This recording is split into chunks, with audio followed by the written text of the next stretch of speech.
बिस्मिल्लाहिर्रहमानिर्रहीम। अस्सलाम वालेकुम। क्या हाल है आप सबका? अल्लाह से दुआ आप सब खैर खैरियत से हों।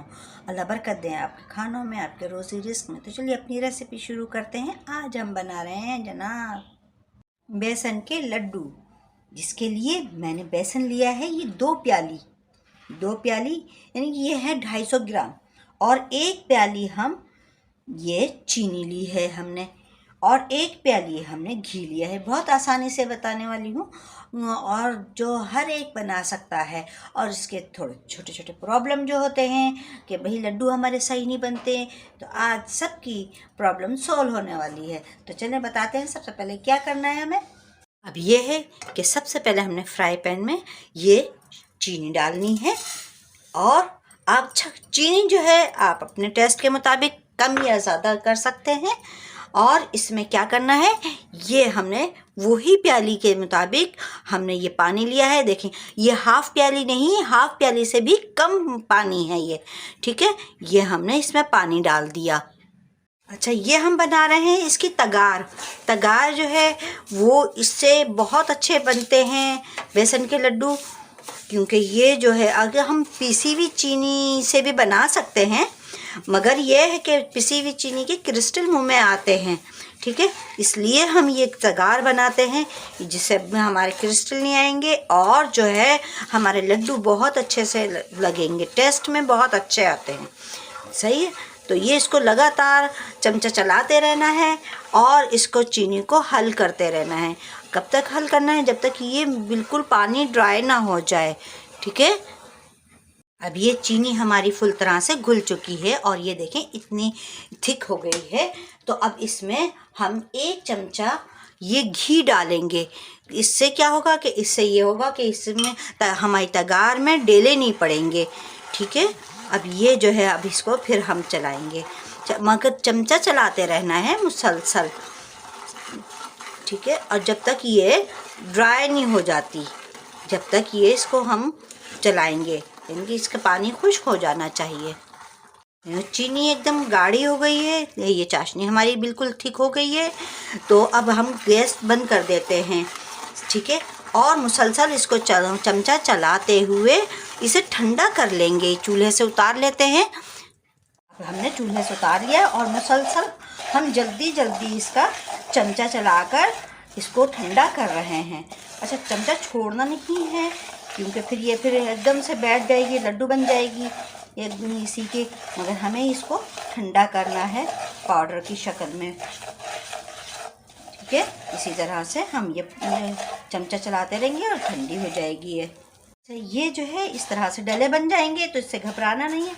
और इसको इस तरह से बैचलर को अपने चमचे को इस तरह से प्रेस करते जाना है और इसकी ये जो है सारे डले टूट जाएंगे और साथ साथ। और अगर फिर भी आपको मोटी लगे तो आप इसे छान लीजिएगा छन्नी से, सही है। नहीं तो इसको एक बार ग्राइंड कर लेंगे, ग्राइंड कर लेना ताकि हमारी जो है ये चीनी बारीक हो जाए, ठीक है।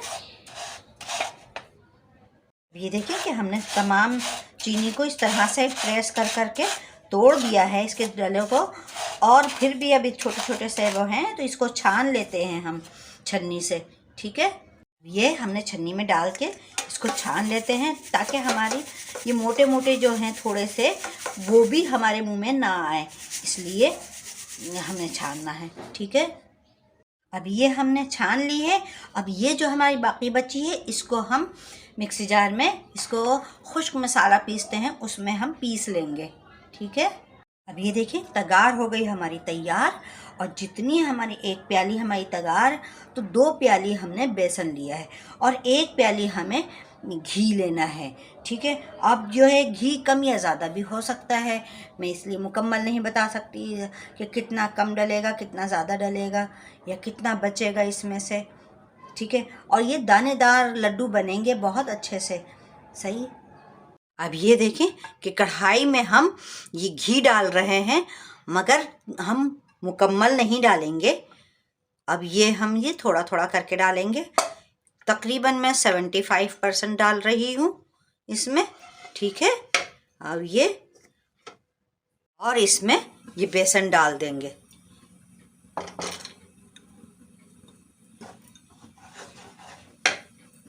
दोनों प्यालियों का बेसन डालेंगे हम और फिर इसे हल्की आंच पे भूनेंगे। अच्छा, अक्सर लोगों का सवाल होता है कि ये जो है इस तरह से डले पड़ जाते हैं छोटे छोटे से, तो इनको घबराए नहीं, ये बिल्कुल इस तरह से तोड़ दें सारे, ये इस तरह से, और हल्की आंच ही रखिएगा अपने उसकी चूल्हे की आंच जो है बिल्कुल कम रखना है, क्योंकि ये फिर अच्छे से भुनेगा। अब ये देखें कि ये अभी हमारा बिखरा बिखरा हो रहा है ना, तो गोया भी हमें इसमें थोड़ा घी और डालना है। तो ये 2 चमचे इसमें हम और डाल देते हैं घी। ठीक है, इसे फिर मिक्स कर देंगे। अच्छा, कुछ लोग कहते हैं कि हमारे जो है लड्डू खाते हुए गले में चिपकता है, तो वो किस लिए चिपकता है? जब वो भुना हुआ अच्छा नहीं होता ये बेसन, ठीक है, जब भुनेगा अच्छे से तो बिल्कुल गले में नहीं चिपकेगा। और भुनेगा कैसे कि ये हल्की आंच पे भुनता है, और अगर आप तेज़ आंच करेंगे तो आपका ये जलेगा, भुनेगा नहीं। ठीक है, ये कुछ और हमें घी कम लग रहा है, तो हम ये 2 चमचे इस तरह से घी और डाल देते हैं और इसे भून लेते हैं। ठीक है, अब ये देखें लगातार हम भून रहे हैं इसे बहुत अच्छे से, और ये इस तरह से हो गया है ना, इतना होना चाहिए, सही है। और हमारा ये बेसन जो है मोटा बेसन है, और ये हमारे दानेदार लड्डू बनने चाहिए, तो हमने इसके लिए मोटा बेसन लिया है। और अगर नहीं होता तो फिर इसके लिए हमें पानी का छींटा इसमें मारना पड़ता है। तो अब ये आप मार के दिखाएंगे आपको, ये थोड़ा सा और भून लो इसको, तो फिर अच्छे से ये हो जाएगा। अब ये देखिए बहुत अच्छी सी खुशबू आने लगी, और थोड़ा सा कलर भी इसका चेंज हो गया है बेसन का, है ना। कितने हल्की आंच पे हम कितनी देर से भून रहे हैं। तो अब ये है कि इसके दाना बनाने के लिए हमें थोड़ा सा पानी की ज़रूरत है। सही, ये हम थोड़ा सा पानी ले रहे हैं अपने हाथ में, बाकी का फेंक देते हैं बस, और इसको लगातार जल्दी जल्दी इसको हम पानी खुश करेंगे, भूनेंगे। इससे क्या होगा, इससे हमारे दानेदार बनेंगे, हमारे लड्डू जो हैं बहुत अच्छे से दानेदार बनेंगे। अब ये हम इसको लगातार इसका चमचा चलाते हुए इसका पानी खुश्क करेंगे। ठीक है, अब ये हमारा इसका पानी तकरीबन खुश्क हो गया है। अब ये चूल्हा कर देते हैं इसको बंद। मगर क्या है कि इसका जो है चमचा हमें अभी मुसलसल चलाते रहना है। क्यों कि ये अभी कढ़ाई हमारी गर्म है, और तो ये अगर हम ऐसे ही छोड़ देंगे तो ये नीचे से जल जाएगा, और ऊपर से ये वैसा ही रहेगा जैसा हम भुना हुआ है, मगर नीचे से जले हुए की आएगी। सही है, तो इसलिए हमें इसको ठंडा करना है। तो इस तरह से अब ये हमें दूसरे बर्तन में भी शिफ्ट कर देते हैं। 1 से 2 मिनट हमने इसकी ये वो निकाली है भाप के, ताकि हमारे ये जल्दी ठंडा हो जाए। अब ये क्या, अब हम इसको इसमें निकाल लेते हैं ताकि ये हमारा जल्दी ठंडा हो जाए। सही है, ये सारा बैटर इसमें निकाल के रखेंगे ताकि ठंडी जल्दी हो जाएगा। अब ये देखें कि हमारा बेसन जो है इतना हमारा ठंडा हो गया कि हम हाथ में ले सकते हैं। अब इसमें क्या है कि ये छोटी इलायची का पाउडर है, थोड़ा सा हम छोटी इलायची का पाउडर भी इसमें डाल देते हैं। और ये हमने तगार जो बना के रखी है, ये भी हम इसमें थोड़ा थोड़ा करके मिक्स करते जाएंगे और हम इसको डालते जाएंगे। सही है, अब ये देखें तमाम तगार मिला दी हमने, ऐसे ही मिक्स कर दी पूरी तगार को हमने, इस तरह से थोड़ा थोड़ा करके मिक्स करते गए और डालते गए, है ना। अब ये देखें किस तरह का ये हो गया है ना। अब ये हम इतना ठंडा है कि मैं आराम से इसको सह रही हूँ कि हाथ में इतना ज़्यादा गर्म नहीं लग रहा। ठीक है, अब इसके लड्डू बना लेते हैं। ठीक है, अब ये क्या हम लड्डू बनाते हैं, और ये लड्डू बनाने के लिए इस तरह का कि एक साइज़ के बने, तो इस तरह की कोई कटोरी ले लें या कोई प्याली ऐसी चीज़ ले लें जिससे आप ना वो कर सकें। तो ये हमारे इसको हमने इस तरह से, और ये फिर इसको हम ऐसे ऐसे करके बहुत आराम से ये हमारे गोल मटोल लड्डू बन जाएंगे। बिल्कुल ये देखें कितना अच्छा सा बेहतरीन सा स्मूथ बिल्कुल हमारा ये लड्डू बन गया है। अब हम यहाँ रख देते हैं और इसी तरह से दूसरा बना लेते हैं।